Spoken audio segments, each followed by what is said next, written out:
جی السلام علیکم، میں ہوں رؤف کلاسر اور آپ کے سامنے نیا ویڈیو لا کے ساتھ حاضر ہوں۔ پہلے تو دوستوں کو کہنا تھا جنہوں چینل کو سبسکرائب نہیں کیا چینل کو سبسکرائب کریں۔ آج کی جو بڑی سٹوری ہے، بڑی دھواں دھار قسم کی، prime minister of Pakistan Imran Khan صاحب نے تقریر کی ہے۔ بڑے عرصے بعد وہ گرجتے برستے وہ نظر آئے، اور میں ذاتی طور پر سمجھتا ہوں کہ انہوں نے جو تقریر کشمیر میں کی تھی، UN میں کی تھی، انہوں نے جا کے 1.5-2 سال پہلے کی تھی، اس کے بعد جو ان کی one of the best speeches مطلب پاکستانی قوم کے نزدیک لگے گی۔ بہت سارے اہم ایشوز پہ انہوں نے بات کی اور اپنا انہوں نے ویژن شیئر کیا۔ وہ تو آلریڈی بہت ساری باتیں ہیں، ہم ان کی پہلے بھی سنتے رہتے ہیں۔ اچھی چیز یہ ہوئی ہے کہ قومی اسمبلی میں کہ انہوں نے توجہ سے کوئی شور شرابہ نہیں تھا، اور عمران خان صاحب جس ہینگ اوور کا شکار ہیں کہ مجھے پہلے دن تقریر نہیں کرنے دی گئی تھی جب میں وزیر اعظم بنا تھا، آج پھر انہوں نے اس کا گلہ کیا، لیکن آج انہیں پوری تقریر کرنے دی گئی، اور اپوزیشن نے یا باقی جماعتوں نے ان کو بیٹھ کر پورے ان کو غور سے سنا، جو بھی وہ بات کرنا چاہتے تھے، سنانا چاہتے تھے، انہوں نے سنائی ہے۔ اس کے ساتھ ہم نے دیکھا ہے کہ بلاول کی اور اس کی شاہمود قریشی کے درمیان بڑا ایک ہیٹڈ ایک ان کا ایکسچینج ہے۔ سو قومی اسمبلی میں اگر دیکھا جائے آج 2 بڑے واقعات تھے، ٹھیک ہے، بجٹ کا آخری دن تھا، وہ پاس ہو گئی، چیزیں کلیئر ہو گئیں، جو حکومت کے سر پہ تلوار لٹک رہی تھی وہ بھی ہٹ گئی۔ عمران خان صاحب نے بھی صحیح آف ریلیف لیا ہوگا، کیونکہ خطرہ تھا کہ اگر بجٹ نہ اپروو ہوا تو ان کی حکومت جو ہے آف کورس ختم ہو جاتی ہے، پھر اس کے بعد کوئی اخلاقی اس کا جواز نہیں رہ جاتا کرنے کا۔ تو سو آج عمران خان صاحب جو آخری دن وہ بڑی تیاری کے ساتھ آئے تھے، تقریر کرنے آئے تھے، اور کوئی پوائنٹس بھی نہیں تھے، انہوں نے آگے بساختہ جو ہوتی ہے نا، یہ بغیر کسی اس کے پوائنٹس کے لکھے گئے انہوں نے تقریر کی۔ تقریر کرنے میں عمران خان صاحب بڑے اس میں ماہر ہو چکے ہیں۔ ہاں، یہ اکثر ان سے شکایتیں رہتی ہیں کہ بہت ساری چیزیں رپیٹ بہت کرتے ہیں، ریپٹیشن بہت ہے ان کی گفتگو میں، لیکن ان کے قریبی لوگوں سے بات وہ کہتے ہیں خان صاحب جان بوجھ کر ریپٹیشن کرتے ہیں۔ وہ کہتے ہیں عوام کو اتنا آپ ان کو بار بار ایک ایک نقطہ ان کے ذہن میں بٹھا دیں، اتنا ان کو آپ ان کو بتائیں چیزیں کہ وہ بھول نہ سکیں، لہٰذا وہ اپنے مطابق سائیکالوجی پہ چل رہے ہیں عوام کی کہ عوام بڑی جلدی بھول جاتے ہیں، لہٰذا ایک ہی بات کو 10 اور 20 رپیٹ کیا جائے۔ بہرحال وہ چیزیں ہم ایک سائڈ پہ رکھ دیتے ہیں جو اس میں ریپوٹیشن تھی۔ 3-4 چیزیں بڑی اہم تھیں اس پہ، تو ہیں کہ بلاول اور اس پہ شاہمود قریشی پہ تو بات میں کروں گا کہ کتنا ان کے الزامات میں ان کی سچائی ہے اور کتنا اس میں جھوٹ ہے، کہ انہوں نے جو ان کے شاہمود قریشی صاحب کا کہا ہے کہ جناب کہ وہ وزیر اعظم بننے کے امیدوار تھے۔ خیر یہ قریشی صاحب کی ہر دور میں خواہش رہتی ہے کہ وزیر اعظم بنے نہ بنے کوئی نہ کوئی اس میں وزیر اعلیٰ پنجاب ضرور بن جائے، آپ کی دفعہ جو ان کی خواہش تھی، بعد میں بات کرتے ہیں۔ عمران خان صاحب کا سوال جو میں ان کی تقریر سنتے ہوئے بہت سارے لوگوں کے ذہنوں میں میرا خیال ہے جو امیڈیٹ جو نام آیا ہوگا اس طرح کی تقریروں کے جو مشہور تھے وہ ذوالفقار علی بھٹو تھے۔ ہماری آج کی نئی نسل جو ہے انہوں نے نہ ان کی تقریریں سنی ہیں، نہ ان کا دور دیکھا ہے، اور اگر اس کے بعد اگر پیپلز پارٹی کی حکومت ہے ان کے دور میں اس طرح کی کرپشن کی سٹوریز ہیں کہ نوجوان نسل جو ہے وہ بھٹو صاحب کی لیگسی کو نہ جانتی ہے نہ جاننا چاہتی ہے، اور پیپلز پارٹی کو ایز کرپشن کے حوالے سے زیادہ جانا گیا ہے، لہٰذا وہ رومانس نہیں ہے ہماری ینگ جنریشن کا یا ہمارے لوگوں کا کہ بھٹو صاحب کے بارے میں پڑھتے ہیں، اس کے بارے میں ان کی آئیڈیالوجی دیکھتے یا ان کی شخصیت یا ان کے دور کی پالیٹکس کیا تھی یا ان کے کام تھے، سو ان سے بہت سارا لوگوں کو پتہ نہیں ہے۔ اب انہوں نے جو عمران خان صاحب کا رائز دیکھا ہے، انہیں عمران خان صاحب جو ہیں مسیحا لگتے ہیں، عمران خان صاحب ہیں کہ ایک فیئر برانڈ لگتے ہیں، اور اسپیشلی جو ہے انہوں نے امریکہ کیونکہ پاکستان میں یہ چیز بڑی سیل کرتے کہ آپ کتنی اینٹی امریکہ سپیچز کر سکتے ہیں، اس کے حوالے سے آپ جانے پہچانے جاتے ہیں۔ بھٹو صاحب میں اور ان میں بڑی کوئی بعض سملیرٹیز لگتی ہیں، حالانکہ ہو سکتے ہیں بہت سارے بھٹو صاحب کے جو چاہنے والے ہیں وہ اس بات پر مجھ سے ناراض ہو جائیں کہ جناب کہ یہ کیا آپ کمپیریزن لے کر بیٹھ گئے، کہاں بھٹو صاحب اور کہاں عمران خان صاحب۔ عمران خان صاحب کے ہم سب بات کریں گے تو وہ مجھ پہ تنقید کریں گے جناب کہ عمران خان صاحب سے بڑا لیڈر نہیں پیدا ہوا، آپ ان کا بھٹو صاحب کون بھٹو صاحب ہم تو جانتے نہیں ہیں، ان کے ساتھ کمپیریزن کرنا اس پہ بیٹھ گئے۔ خیر اب ہوا یہ ہے کہ جو پاکستان میں یہ کہا جاتا ہے عموماً کہ جب کسی کے دور حکومت جو ہے مشکل وقت سے گزر رہا ہو تو اینٹی امریکن تقریریں جو ہیں نا وہ زیادہ ہونا شروع ہو جاتی ہیں۔ بھٹو صاحب کے حوالے سے کم از کم یہ کہا جا سکتا ہے، یہ چیز ماننی پڑے گی۔ قائد اعظم بہت بڑے ہمارے لیڈر تھے، فاؤنڈر تھے، ان کے ساتھ تو کسی کا کمپیریزن نہیں ہو سکتا، لیکن اگر پاکستان میں پچھلے 72 سالوں میں میری ریڈنگ ہے، اس کے بعد لوگ اگر اپنی آپ کو رائٹ ہے اپنی اس کا ریڈنگ رکھنے کا، 2 بڑے یہاں پہ پاپولر کوئی لیڈرز اگر کوئی پیدا ہوئے ہیں جو کراؤڈ پولر سے عوام کو بات اپنی کنوے کر سکتے تھے، مجمع گراؤنڈ بھر سکتے تھے، لوگوں کو گھنٹوں تک اپنی تقریر باتوں سے ان کو بٹھا کر مجبور کر سکتے تھے کہ سنا جائے اور ان کو سیریس لیا جائے۔ میرا ذاتی طور پر یہی خیال ہے کہ ذوالفقار علی بھٹو صاحب اور عمران خان صاحب جو ہیں یہ 2 ایسے لیڈرز تھے جو پاپولر لیڈر تھے، تو یہ کراؤڈ پولر سے عوام تک جو چاہتے ان سے منوا سکتے تھے، کرا بھی سکتے تھے، اگرچہ دونوں کی بہت ساری اس میں انٹلیکچوئل فلاسفی میں دونوں کی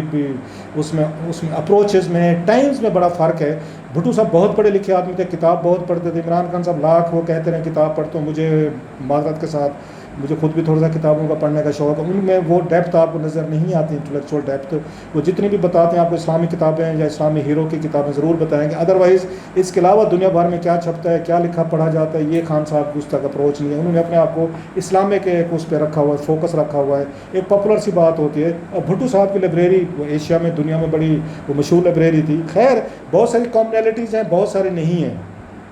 عمران خان صاحب نے جو آج ان کو تقریر کی، بھٹو صاحب اس لیے یاد آ رہے ہیں کہ انہوں نے بھی قومی اسمبلی میں اسی طرح کی تقریر کی تھی جب ان کے ہنری کسنجر سے ان کی ملاقات ہوئی تھی، اور ہنری کسنجر یہ کہہ رہے تھے ان کو کہ آپ جو پاکستان جو ہے اٹامک اپنا پروگرام جو ہے یہ روک دے اور اس کو نہ کرے۔ تو بھٹو صاحب نے ان سے پوچھا تھا جی نہ کیا گیا تو اس پر اگر کہا جاتا ہے، کوٹ کیا جاتا ہے، ہنری کسنجر صاحب نے کہا تھا، جو بعد میں انہوں نے اپنی بکس میں بھی ایک دو میں بتایا ہے کہ ان کا کہنا تھا پھر اس کے کنسیکوینسز ہوں گے۔ تو بھٹو صاحب نے آ کے اس کو ایز اے تھریٹ کے طور پر لیا تھا کہ مجھے جو یہ ہے یہاں سفید ہاتھی جو ہے یا ان کا جو ہے اگین جو امریکن جو ہیں مجھے مارنا چاہتے ہیں، مجھے انہوں نے دھمکی دی ہے کہ اگر میں نے ان کے آ کے نیوکلیر پروگرام کو نہ روکا۔ یہ بہت بڑی ان کی تقریر تھی۔ ان کا یہ خیال تھا کہ پاکستانی قوم جو ہے ان کو پیچھے کھڑی ہو جائے گی، ان کو بڑی سپورٹ ملے گی، نعرے بھی بڑے لگے گی، گھاس کھا لیں گے، ہم ایٹم بم بنائیں گے، 1000 سال تک ہندوستان کے ساتھ لڑیں گے، 71 کی وار کے بعد جو اس وقت ماحول بنا ہوتا۔ بھٹو صاحب بھی بڑے پاپولر تھے، بڑے لیڈر تھے جیسے میں نے کہا، تو ان کی تقریر، ان کا بھی یہ خیال تھا کہ اب اس کے بعد یہ میرے پیچھے فوج بھی کھڑی رہے گی، عوام بھی کھڑی رہے گی۔ یہ علیحدہ بات ہے کہ اسی فوج نے ان کو پھانسی لگایا، وہ فوج جس پہ ڈپینڈ کر کے بیٹھے تھے، جس کو آرمی چیف بنایا جنرل ضیاء نے،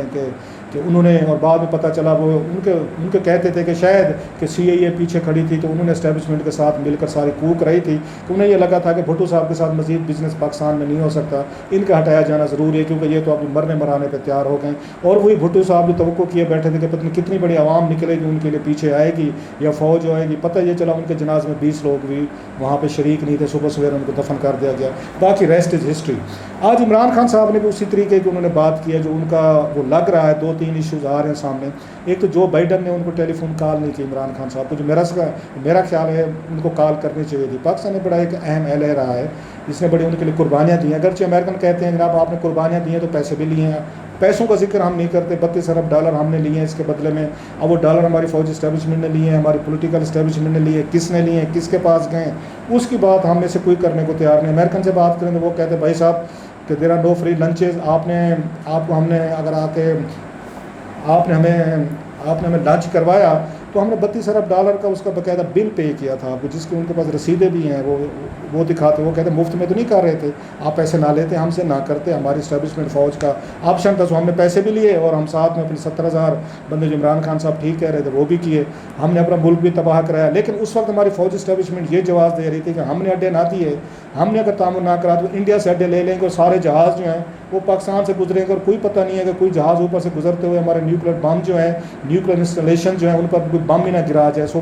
یہ ہماری فوجی اسٹیبلشمنٹ نے ہمیں اس وقت بتایا تھا۔ لیکن آج کے بدلتے ہوئے حالات میں عمران خان صاحب کی رائے بالکل اس پہ ڈفرینٹ ہے۔ ایک ان کا گلا جائز بنتا ہے ہماری پولیٹیکل اسٹیبلشمنٹ کا کہ ایک فون کال اگر ان کو مودی صاحب کو 20 دنوں کے اندر کی جا سکتی ہے صدر بننے کے امریکہ کے، تو ایک پاکستان کے پرائم منسٹر کو بھی کال کی جا سکتی ہے۔ اور اس لیے عمران خان صاحب نے، جس پہ بہت سارے فارن آفس کے لوگ بڑے خوش ہیں کہ انہوں نے آ کے سیکریٹری آف اسٹیٹ ہیں جو امریکہ، ان کی فون کال نہیں لی، CIA ڈائریکٹر سے ملاقات نہیں کی کہ میں اپنا اگین ہم اس کا انگیجمنٹ کا لیول جو ہے نا وہی رکھیں گے۔ سو یہ بڑی اگین اہم ڈیولپمنٹس ہے۔ ساتھ میں عمران خان صاحب کہہ رہے ہیں ہم آپ کو اڈے نہیں دیں گے۔ یہ وہ چیز ہے جس سے مجھے وہی یاد آ رہا ہے، بھٹو صاحب یاد آ رہے ہیں جو یہ کہتے تھے کہ ہم یہاں نیوکلیر پروگرام جو ہے نہیں روکیں گے۔ نیوکلیر پروگرام نہ روکنے کے بدلے تو بھٹو صاحب نے قربانی دی، حکومت بھی گئی، خود بھی جان سے بھی گئی۔ اب سوال یہ ہے کہ کیا اگر اتنی زیادہ کنفرنٹریشن کا لیول جو بڑھایا گیا ہے اس کے ساتھ امریکہ کے ساتھ، اور بڑے عرصے بعد سلالہ کے بعد میرا خیال ہے ہمارے تعلقات اس پہ گئے ہیں، امریکہ کے ساتھ بہت اس پہ چلے گئے، نیچے چلے گئے ہیں، تو کیا ہماری فوجی اسٹیبلشمنٹ یا ہماری پولیٹیکل اسٹیبلشمنٹ افورڈ کرے گی یہ فردر کنفیڈریشن ہے؟ اور اسپیشلی جب افغانستان کا معاملہ جو ہے وہ سیٹل ہونے کے قریب ہے، جہاں پہ پاکستان اور امریکہ نے کلوزلی کام کرنا ہے تاکہ وہاں پر انریسٹ نہ ہو، کیونکہ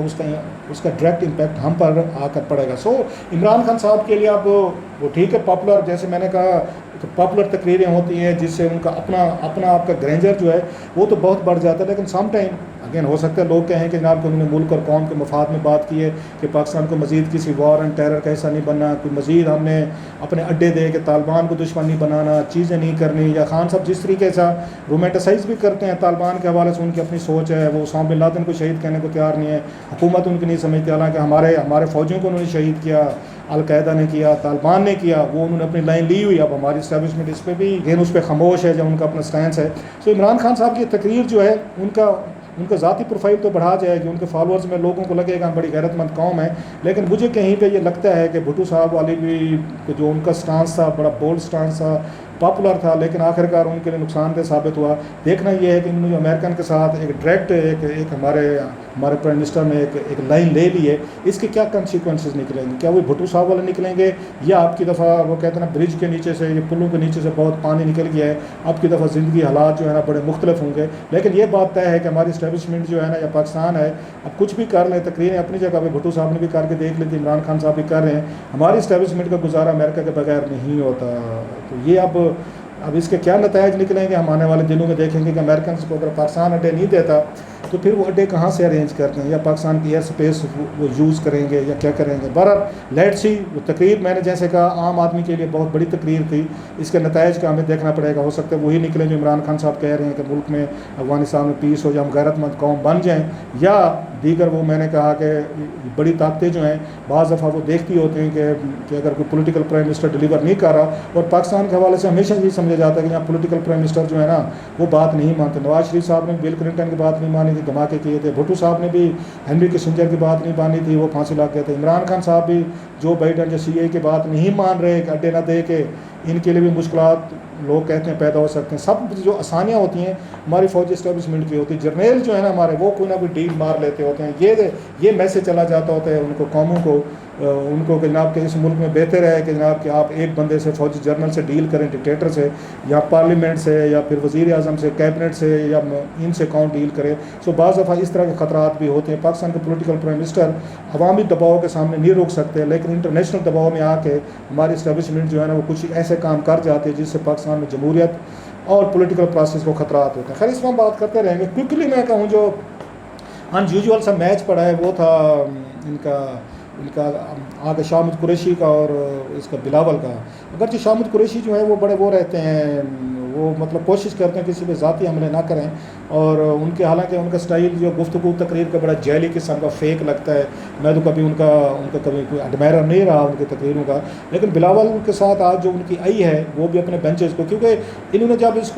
اس کو چھوڑا تھا تو اس وقت ان کا ہمیشہ مسئلہ رہتا ہے شامد قریشی کا, ملتان سے جو بھی آتا ہے جس پارٹی میں, پہلے ان کا یہ پیپلز پارٹی میں تھے تو شام ان کا یوسف گیلانی کے ساتھ بہت بڑا ٹکراؤ چلتا تھا کہ وہ سمجھتے ہیں کہ میں بہتر پرائم منسٹر ہو سکتا تھا. پھر جب پی ٹی آئی میں آئے تو جاوید ہاشمی کے ساتھ ان کا ٹکراؤ شروع ہو گیا, بلکہ انہوں نے کوشش کی تھی کہ بالکل یہ بنے ہی نہ, یہ اس میں آئے نہ پی ٹی آئی میں. یہ کچھ عرصہ ناراض بھی رہے تھے, سو ان کے ساتھ میچ پڑ گیا. سو الٹیمیٹلی وہاں پہ انہوں نے, آپ کو یاد ہوگا, پیپلز پارٹی تو چھوڑ دی فارن منسٹر کے طور پر, اور ریمنڈ ڈیوس والے مسئلے پہ چھوڑے. تو اس سے پہلے انہوں نے پی ٹی آئی سے آنے سے پہلے انہوں نے کوشش کی تھی کہ ان کے پی ایم نواز میں کوئی اگر جگہ بنتی ہے, تو ریمنڈ بھی گئے تھے, وہاں ملاقاتیں کی تھی. پھر عمران خان صاحب سے ملاقاتیں کی تھی کہ ڈیل مجھے بہتر کون ڈیل دیتا ہے. پھر انہیں یہ پتہ چلا کہ عمران خان صاحب کی ڈیل بہتر ہے. عمران خان صاحب سے بھی وہ خوش نہیں ہے. جو بات وہ کہہ رہا تھا نا بلاول, ان کی بات میں ان کو اتنا آسان لینے کی وہ نہیں ہے, ان کو بھی خالی نہ لیں. تو بات ٹھیک تھی کہ شامد قریشی صاحب جو ہیں یہ وزیر اعلیٰ پنجاب لگنا چاہتے تھے, عمران خان صاحب سے خوش نہیں ہے. اور میں آپ کو یہ بھی بتاؤں, بہت سے لوگ نہیں مانیں کہ عمران خان صاحب آج جو ان کی بلاول نے جو کچھ کہا, اس پہ بھی عمران خان صاحب بڑے خوش ہوں گے. وہ اس پہ افینڈ نہیں ہوں گے, ناراض نہیں ہوں گے بلاول سے, کیونکہ انہوں نے پہلے یا فواد چودھری کے ذریعے بھی ان کی اچھی خاصی کلاس لگوائی. یاد ہے فواد چودھری نے کہا تھا کہ جہانگیر ترین, اسد عمر اور یہ جو شامد قریشی جو ہے نا یہ سازشی لوگ ہیں, سازشیں کرتے ہیں. اور کیونکہ یہ پنجاب کے چیف منسٹر بننا چاہتے تھے اور عمران خان نے نہیں بنایا تھا, بلکہ عمران خان صاحب بعض دفعہ یوز کرتے ہیں اپنے پارٹیز کے کچھ لوگوں کو, ایم این ایز کو, کہ وہ شامد قریشی کو ہٹ کریں, بلٹل کر کے کریں, تاکہ یہ پنجاب کی وزارت عظمیٰ کے امیدوار جو بنے رہتے ہیں یہ نہ بنے رہیں. اور عمران خان صاحب جو ہیں, ان کی یاد ہے مجھے صحافیوں کے ساتھ ملاقات ہوئی تھی, اس میں بھی انہوں نے کوئی شامد قریشی صاحب پہ ایک ایسے کامنٹ پاس کیے تھے جس پر بڑا کہکا پڑا تھا, اور میں خود وہاں پہ موجود تھا, میں اس بات کو رپیٹ نہیں کرنا چاہتا. سو شامد قریشی صاحب کی بچپن کی خواہش ہے کہ مجھے پرائم منسٹر آف پاکستان بننا ہے. اس کے لیے وہ یقینی طور پر وہ لابنگ کے لیے بھی تیار رہتے ہیں. فارن منسٹر بن کے بھی وہ اتنے خوش نہیں ہیں. انہوں نے کہا ہے یہ بات انہوں نے کئی دفعہ کیا جی میں تو بننا ہی نہیں چاہتا تھا, عمران خان نے میری منتیں کی اور مجھے بنایا ہے. جس بندے کو منتیں کر کے فارن منسٹر بنایا جائے پھر وہ آپ کو پتہ ہے کتنا ڈیلیور کرتا ہے یا کتنا اس کو اس کام میں انٹرسٹ ہوتا ہے. سو ان کی پہلی اور آخری کوشش تھی کہ وزیر اعلیٰ پنجاب بنوں, وہ نہیں ملی. پھر ادھر ان کی پیپلز پارٹی میں کوشش تھی میں وزیر اعظم بنوں شاہ محمود قریشی کی, وہاں پہ نہیں بنی. سو بلاول یہ جو کہہ رہے تھے کہ ان کے ٹیلی فون ٹیپ کروائیں, اس کا مطلب اس وقت ٹیلی فون ٹیپنگ ہوتے تھے جب شاہ محمود قریشی صاحب جو ہیں وہ اس دور میں شامل تھے کہ میں وزیر اعظم بنوں. اس وقت باتیں آئی بھی تھیں, سامنے آئی تھیں. بہرحال بلاول نے ایک اسپینر پھینک دیا ہے انہوں نے وہاں پہ عمران خان صاحب کے, انہوں نے ایک وہ کہتے ہیں نا ایک دل میں بات ڈال دی ہے کہ اپنے بندے کا خیال کریں, آپ کے خلاف یہ سازش اگر ہوئی تو شاہ محمود قریشی سازش کریں گے. عمران خان صاحب کو پہلے سے پتہ ہے کہ 3-4 ان کی پارٹی میں لوگ ہیں جو لابنگ کرتے رہتے ہیں وزیر اعظم بننے کی کہ -1 ہو جائے, یا اگر کسی اسٹیج پہ یہ طے کیا جائے کہ چینج کیا جائے جی وزیر اعظم کو نیا لایا جائے تو شاہ محمود قریشی صاحب ہر دفعہ اپنے آپ کو پیش کرتے ہیں. بہرحال یہ چیزیں ایک پارلیمنٹ کے اس پہ ہوتی رہتی ہیں, پالیٹکس میں ساری چیزیں ہوتی ہیں. دا گڈ نیوز از کہ آخرکار آج بڑے اچھے نوٹ پہ بند ہوا ہے, بڑی اچھی تقریر پہ بند ہوا ہے. اس تقریر کے کنسیکوینسز کیا ہوں گے, شاہ محمود قریشی اور بلاول کی تقریر کا اس کی بٹرنیس ہے وہ آگے کیری کرے گی یا نہیں کرے گی. بھٹو صاحب اور عمران خان صاحب کی دونوں تقریروں اور دونوں سٹانس میں کہ دونوں نے اینٹی امریکہ ہو گئے یا اینٹی امریکہ نے ایک لائن لی ہوئی ہے, اس کے کیا نتائج نکلیں گے یہ میرا خیال وقت ہی بتائے گا.